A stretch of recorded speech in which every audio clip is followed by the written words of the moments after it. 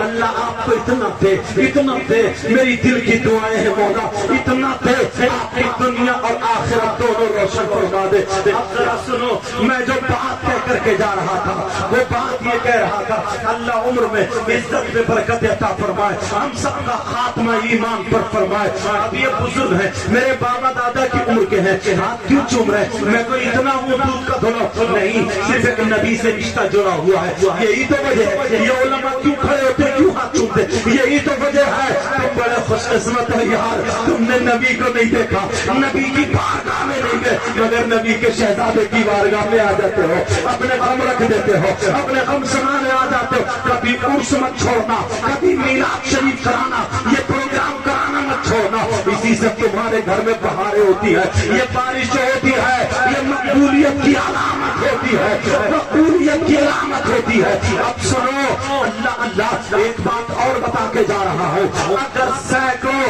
اگر ہزاروں مولانا ایک طرف کھڑے ہو، ہزاروں پیر ایک طرف کھڑے ہو، ہزاروں نیک آدمی صالحین ایک طرف کھڑے ہو، تمہارے ماں باپ ادھر کھڑے ہو، اور تمہارے ماں باپ اگر ناراض ہو، یہ سب کے سب دعا کر رہے ہو، تو نبی کے فرمان کے مطابق ایک کی بھی دعا قابل قبول تمہارے حق میں نہیں ہوگی. اس لیے ماں باپ ناراض ہے، یاد رکھنا، اگر ماں باپ راضی ہے تو سب کی دعائیں تمہارے حق میں قابل قبول ہوگی.